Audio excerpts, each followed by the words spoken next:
Hello everyone. आज हम आपको इंग्लिश के सबसे महत्वपूर्ण टॉपिक, इम्पोर्टेंट टॉपिक ग्रामर के बारे में बताएंगे। ग्रामर जो कि बोर्ड परीक्षाओं का समय कम रह गया है, 2 दिन से कम समय बचे हैं, तो बेहतर यही होगा कि ग्रामर को हम बहुत अच्छे तरीके से समझ लें। ग्रामर में हमको समझना क्या, सबसे महत्वपूर्ण चीज़ है टेंस। टेंस यदि आपके समझ में आ गया तो आप ग्रामर के जितने भी क्वेश्चंस आएंगे सब सॉल्व कर लेंगे। तो ग्रामर को के रूल्स समझना बहुत इम्पोर्टेंट है, क्योंकि ये आप समझ गए तो आपको नरेशन, पैसिव, रीअरेंज, ट्रांसलेट जितने भी क्वेश्चंस आते हैं सब आप सॉल्व कर लेंगे। तो सबसे महत्वपूर्ण है ग्रामर को समझना, ग्रामर में टेंस। तो आइए टेंस के बारे में बात करते हैं। टेंस मीन्स काल।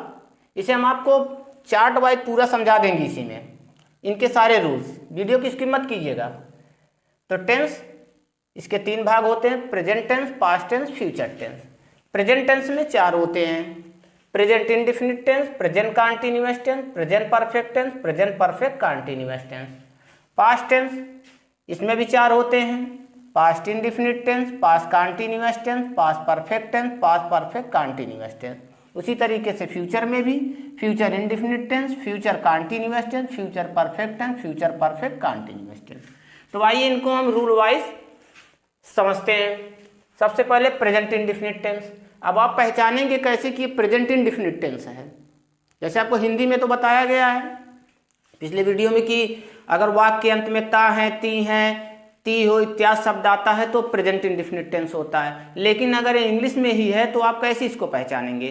तो इसको आपको पहचानना है, किसी भी टेंस के सेंटेंस को पहचानना है तो आपको उसके वर्ब या हेल्पिंग वर्ब से ही पहचानना है कि वो किस टेंस का सेंटेंस है। अब वर्ब, हेल्पिंग वर्ब, आइए उसके बारे में आपको हम बताते हैं। प्रेजेंट इंडेफिनिट टेंस जैसे आपको पहचानना है अफर्मेटिव सेंटेंस है कि नहीं, तो अफर्मेटिव सेंटेंस का रूल क्या होता है? सब्जेक्ट वर्ब फर्स्ट या वर्ब फर्स्ट, यस या ईएस प्लस ऑब्जेक्ट।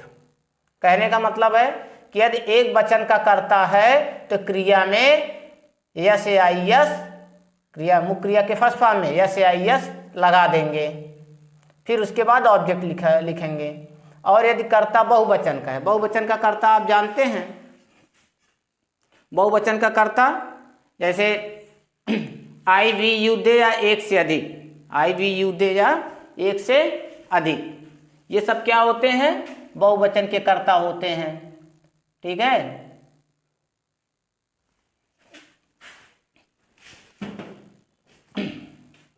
तो ये सब बहुवचन कर्ता होते हैं, इनके साथ वर्ब की फर्स्ट फॉर्म आती है।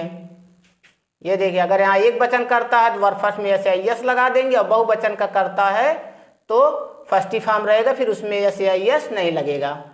जैसे ही गोज टू स्कूल, देखिए गो ही एक वचन है तो गो जो है उसमें यस लग गया, गोज टू स्कूल।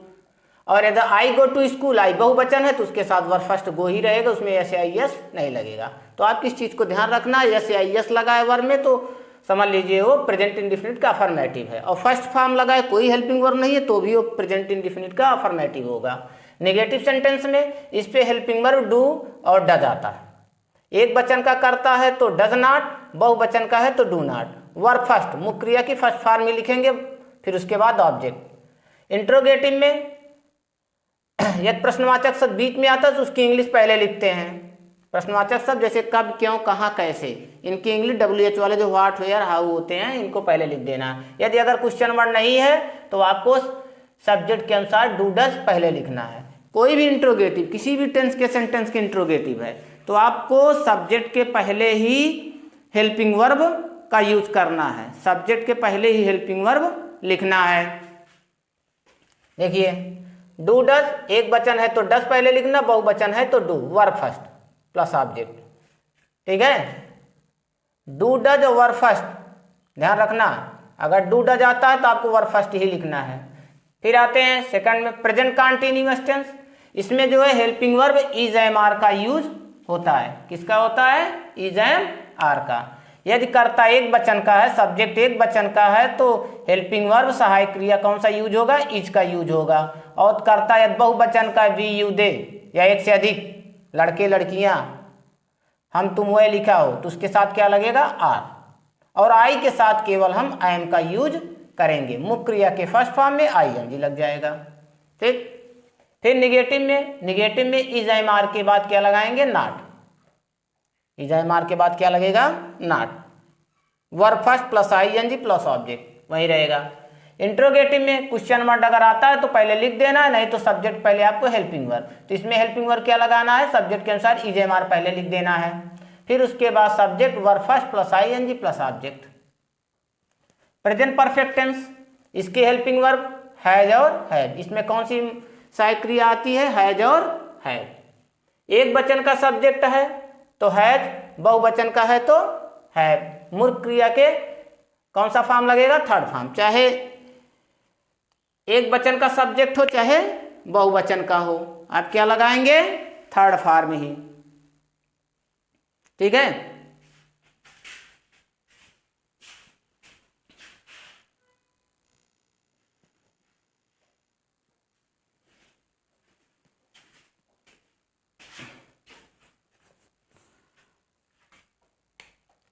तो प्रेजेंट परफेक्ट टेंस, इसमें हेल्पिंग वर्ब हैज और हैव का प्रयोग करते हैं। एक वचन का करता है तो सहायक क्रिया हैज का प्रयोग होगा, और बहुवचन का करता है तो सहायक क्रिया हैव का होगा, और मुख्य क्रिया की थर्ड फॉर्म प्लस ऑब्जेक्ट। कहने का तात्पर्य है चाहे एक वचन का सब्जेक्ट हो चाहे बहुवचन हो, आपको वर्ब 3 ही लगाना है। और सिंगुलर शब्द एक वचन करता है तो सहायक क्रिया है, जब बहुवचन है तो हैव। निगेटिव में आते हैं तो आपको हैज हैव के बाद नॉट का यूज कर देना है। इंट्रोगेटिव में आते हैं क्वेश्चन वर्ड पर बीच में तो उसकी इंग्लिश पहले लिख देना, और आगे है तो नहीं लिखना है, ठीक। और अगर सब्जेक्ट के पहले जो आपको हेल्पिंग वर्ब हैज और हैव का यूज करना है। मुख्य क्रिया की थर्ड फॉर्म वर्ब 3 का आप यूज करेंगे plus object. Present perfect continuous tense, इसमें जो हेल्पिंग वर्ब हैज हैव के साथ बीन लगा रहेगा, हैज बीन और हैव बीन का प्रयोग होगा। और मुख्य क्रिया के फर्स्ट फॉर्म में ING plus object plus since for plus time. एक वचन का सब्जेक्ट है तो सहायक क्रिया हैज का प्रयोग होगा, बहुवचन है तो हैव, दोनों के साथ बीन लगा देना है। निश्चित समय है तो सिंस, और अनिश्चित है तो फॉर का यूज करना है। अंत में आपको टाइम लिखना है। निश्चित समय का मतलब ये होता है जैसे 2 बजे 3 बजे, दिन के नाम हो सोमवार मंगलवार, तो आप वहाँ सिंस का यूज करेंगे। अनिश्चित मतलब 2 घंटे 2 दिन 2 महीना, ऐसी चीजें आते हैं तो उसको लिखने के पहले आपको फॉर का यूज करना है। ठीक, आगे चलते हैं। इंट्रोगेटिव आता है, निगेटिव आता है तो आपको हेल्पिंग वर्ब हैज हैव के बाद नॉट लगाएंगे, तब बीन का यूज करेंगे। सब्जेक्ट रहेगा हैज हैव, फिर उसके बाद हेल्पिंग वर्ब के बाद नॉट, तब been, verb first plus ING plus object plus since for plus time. और अगर क्वेश्चन वर्ड है इंट्रोगेटिव में तो उसको आप पहले लिख देंगे, और नहीं है तो हेल्पिंग वर्ब जो है सब्जेक्ट के पहले आपको लिखना है। हेल्पिंग वर्ब तब सब्जेक्ट, उसके बाद आप बीन, तो verb first plus ING plus object plus since for plus time.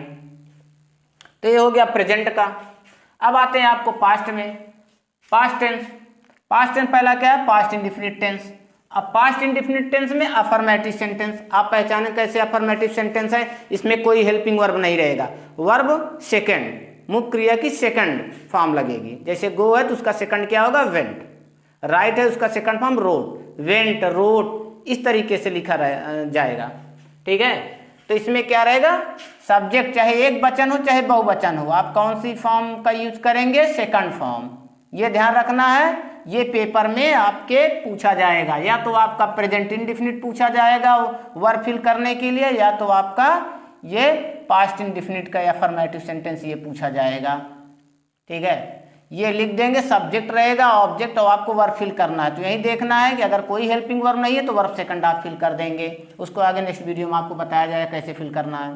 फिर निगेटिव आता है तो आपको अगर नहीं शब्द आता है सेंटेंस में तो आपको हेल्पिंग वर्ब डिड का प्रयोग करना है, डिड नॉट का। इसमें हेल्पिंग वर्ब डिड नॉट का यूज होता है। नहीं शब्द है तो आपको डिड नॉट, एक वचन हो चाहे बहुवचन करता हो, उससे मतलब नहीं है, आपको केवल डिड का यूज करना है। उसके बाद नॉट, फिर वर्ब फर्स्ट प्लस ऑब्जेक्ट। और ध्यान रखिएगा, अगर नेवर आता है वाक्य में, कभी नहीं शब्द लिखा होता है, तो आप डिड नॉट का यूज नहीं करेंगे, नेवर का यूज करेंगे, फिर वर्ब सेकंड का यूज करेंगे, मुख्य क्रिया की सेकंड फॉर्म का। और इंट्रोगेटिव आता है, क्वेश्चन वर्ड अगर है तो आप लिखिएगा, नहीं तो सब्जेक्ट के पहले आपको डिड, मतलब सब्जेक्ट के पहले ही हेल्पिंग वर्ब आपको लिखना, चाहे जिस टेंस का सेंटेंस हो। तो यहाँ भी आपको डिड का यूज पहले करना है, did plus subject plus verb first plus object. फिर आते हैं past continuous tense. Present continuous tense की तरह पास्ट कंटीन्यूअस टेंस है। फर्क क्या है, इसमें हेल्पिंग वर्ब ईजेमार लगता है, इसमें वाज वर्ब लगता है। वाज वर्ब में एक वचन का कर्ता हो या आई हो उसके साथ हम क्या लगाएंगे, वाज। और बहुवचन का कर्ता हो, वी यू दे हो, एक से अधिक हो तो उसके साथ वर्ब, और verb first plus ING plus object, ये ध्यान रखिएगा। निगेटिव में आता है subject helping verb was verb, उसी के बाद आप क्या लगाएंगे, नॉट। ठीक है, एक वचन करता हो सिंगुलर सब्जेक्ट हो तो वाज, आई के साथ भी वाज, उसके बाद आपका नॉट का यूज होगा, फिर verb first plus ING plus object. Interrogative में क्वेश्चन वर्ड बीच में आते हैं तो उसकी इंग्लिश पहले लिखिएगा, नहीं है तो आपको फिर भी आपको सब्जेक्ट पहले हेल्पिंग वर्ब ही लिखना है। तो हेल्पिंग वर्ब वाज वर्ब पहले करना है, फिर subject verb first plus ING plus object. आते हैं पास्ट टेंस के थर्ड में, पास्ट परफेक्ट टेंस। इसमें जो है अफर्मेटिव, इसमें हेल्पिंग वर्ब हैड का यूज होता है, केवल हैड का, चाहे कर्ता एक वचन का हो चाहे बहुवचन को, सिंगुलर सब्जेक्ट हो या प्लूरल हो, आपको हेल्पिंग वर्ब हैड का ही यूज करना है। और वर्ब कौन सा लगेगा, थर्ड। कौन सी फॉर्म लगेगी, थर्ड फॉर्म लगेगी, प्लस ऑब्जेक्ट, चाहे एक वचन हो चाहे बहुवचन। निगेटिव में आता है सब्जेक्ट हैड के बाद आप हेल्पिंग वर्ब हैड के बाद आप नॉट का यूज करेंगे, फिर वर्ब 3 प्लस ऑब्जेक्ट। इंट्रोगेटिव में सब्जेक्ट के पहले हेल्पिंग वर्ब, क्वेश्चन वर्ड बीच में तो उसकी इंग्लिश पहले लिखिएगा, क्वेश्चन वर्ड WH वाले, व्हाट वेयर हाउ, और नहीं तो आपको हेल्पिंग वर्ब पहले लिखना है, plus subject plus verb 3 plus object. चाहे एक वचन हो चाहे बहुवचन हो, आपको हैड का यूज सब्जेक्ट के पहले करना है। फिर आते हैं पास्ट परफेक्ट कंटीन्यूअस टेंस, ये पास्ट टेंस का लास्ट पार्ट है। अफर्मेटिव सेंटेंस, इसमें हेल्पिंग वर्ब हैड बीन का प्रयोग होता है, चाहे एक वचन का कर्ता हो चाहे बहुवचन का हो, चाहे सिंगुलर सब्जेक्ट हो चाहे प्लूरल हो, उसके साथ आपको हैड बीन का ही यूज करना है अफर्मेटिव में। निगेटिव में जो है हैड के बाद आपको नॉट का यूज करना है। इंट्रोगेटिव है तो उसमें आपको हैड का प्रयोग सब्जेक्ट के पहले करना है। प्रश्नवाचक शब्द क्वेश्चन वर्ड या बीच में तो उसकी इंग्लिश पहले लिखना है, और नहीं तो उसकी इंग्लिश नहीं लिखी जाती। आइए देखते हैं। Subject had been plus verb first plus ING plus object plus since for plus time. एक वचन का हो चाहे बहुवचन का करता हो, आपको हैड बीन का यूज करना, verb first plus ING plus, निश्चित समय है तो सिंस, अनिश्चित है तो फॉर प्लस टाइम। निगेटिव में सब्जेक्ट हेल्पिंग वर्ब हैड के बाद आप क्या लगाएंगे, नॉट, तब बीन लिखेंगे, ऐसा नहीं हैड बीन तब not, had not been, verb first plus ING plus object since for plus time. Interrogative में क्वेश्चन वर्ड बीच में है तो उसकी इंग्लिश पहले लिखना, या शुरू में तो उसकी इंग्लिश नहीं लिखना है। सब्जेक्ट के अनुसार आपको हेल्पिंग वर्ब पहले लिखना, हैड लिखना plus subject plus been plus verb first plus ING plus object plus since for plus time, दोनों में से एक लिखना है। फिर आता है future indefinite tense. Future indefinite tense में भविष्यकाल में, इसमें हेल्पिंग वर्ब विल और शैल का यूज होता है। इसमें एक वचन बहुवचन नहीं देखना है, इसमें केवल आपको ये देखना है विल शैल। विल शैल का यूज कहाँ होता है, सिंगुलर प्लूरल, यदि सब्जेक्ट आई और बी आए, या सब्जेक्ट आई और बी आए तो उसके साथ क्या यूज होगा, शैल। बाकी अन्य के साथ, अन्य सब्जेक्ट के साथ क्या यूज हो जाएगा, विल का यूज होगा, इतना ध्यान रखना है। और आई बी के साथ विल का यूज कब होगा, जब किसी चीज़ की कंपलसरी अनिवार्यता या बाध्यता हो कि आपको एक करना पड़ेगा आने वाले समय में। फ्यूचर टेंस में आने वाले समय में आपका एक काम बहुत जरूरी है, करना पड़ेगा, तब वहाँ आई बी के साथ आप विल का यूज करेंगे, नहीं तो जनरली क्या यूज करेंगे, शैल का। ठीक है, तो सब्जेक्ट साथ विल शैल, आई बी है तो शैल, बाकी सब सब्जेक्ट साथ आपको विल का यूज करना, verb first plus object. Negative आपको बनाना है विल शैल के बाद आप नॉट का यूज कर देंगे, plus verb first plus object. और इंट्रोगेटिव है प्रश्नवाचक शब्द, कब क्यों कहाँ कैसे क्या, वाक्य आरंभ में आते तो उसकी इंग्लिश लिखनी नहीं है, सब्जेक्ट के अनुसार विल शैल पहले लिखना है। और यदि प्रश्नवाचक शब्द यही बीच में आते हैं तो उसकी इंग्लिश आपको पहले करना लिखनी है, तो फिर उसके बाद हेल्पिंग वर्ब, फिर सब्जेक्ट, फिर वर्ब फर्स्ट प्लस ऑब्जेक्ट। तो आपका फ्यूचर इंडेफिनिट है। फ्यूचर कंटिन्यूअस में ये आने वाले समय में काम होगा, इसमें भी अफर्मेटिव में सब्जेक्ट विल शैल, इसमें हेल्पिंग वर्ब विल शैल रहेगा, लेकिन इसके साथ क्या लग जाएगा, बी, क्या लग जाएगा, बी। फिर उसके बाद वर्ब फर्स्ट में आईएनजी प्लस ऑब्जेक्ट। निगेटिव बनाना है तो विल सेल के बाद आप क्या लगाएंगे, नॉट। हेल्पिंग वर्ब, ये जो है हेल्पिंग वर्ब विल सेल के बाद आप नॉट का यूज करेंगे, तब उसके बाद be plus verb first plus ING plus object. Interrogative में हेल्पिंग वर्ब पहले लिखना है आपको सब्जेक्ट के, plus be subject plus be plus verb first plus ING plus object. फिर आपका आता है future perfect tense. Future perfect tense में इसमें हेल्पिंग वर्ब, इसमें विल सेल लगेगा, लेकिन इसके साथ क्या लगा रहेगा, हैव। आने वाले समय में काम पूरा हो जाता है, चाहे आई भी के साथ सेल है, बाकी सबके साथ विल हैव का यूज करेंगे helping verb. Verb 3 plus object. Negative आप करना है तो हेल्पिंग वर्ब विल सेल के बाद आप नॉट का यूज करेंगे, फिर है, फिर वर्ब 3 प्लस ऑब्जेक्ट। इंट्रोगेटिव है तो हेल्पिंग वर्ब सब्जेक्ट के पहले लिखना है, फिर है plus verb 3 plus object. Future perfect continuous tense में इसमें भी विल सेल रहेगा, लेकिन इसके साथ और क्या लगेगा, हैव बीन। आई बी के साथ सेल हैव बीन, बाकी अन्य सब्जेक्ट कर्ता के साथ will have been. Verb first में ING plus object plus since for plus time. Negative है तो इसी विल सेल के बाद आप नॉट का यूज करेंगे, उसके बाद तब आप हैव बीन लिखेंगे, फिर वर्ब फर्स्ट में आईएनजी प्लस ऑब्जेक्ट, फिर निश्चित समय है सिंस, अनिश्चित है तो फॉर, फिर उसके बाद टाइम। इंट्रोगेटिव है तो आपको हेल्पिंग वर्ब सब्जेक्ट के पहले लिखना है विल सेल, फिर सब्जेक्ट, फिर have been plus verb plus ING plus object plus since for plus time. ये आपको है। तो ये आपके चार्ट समझ में आ गए हैं, उम्मीद करता हूँ आपके समझ में आ गया होगा। फिर से इसमें कुछ और कॉमन चीजें समझ लीजिए। कॉमन चीजों में आप समझ रहे हैं क्या चीज, देखिए कुछ हेल्पिंग वर्ब से आप भी याद रख सकते हैं इसको, अगर आपको और समझना है तो। जैसे हेल्पिंग वर्ब डू, डज और डिड के साथ कौन सी फॉर्म हमेशा लिखनी है, वो sorry verb first. Do does did के साथ कौन सी फॉर्म लिखनी है, वर्ब फर्स्ट।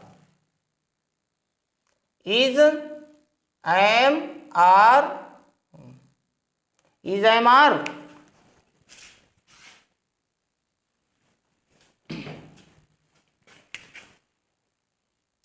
वाज वर्ब, इनके साथ वर्ब फर्स्ट में क्या ऐड हो जाएगा, आईएनजी, ये ध्यान रखना। फिर उसके बाद हैज, हैव या हैड आए तो उसके साथ कौन सी फॉर्म लगेगी, वर्ब थर्ड।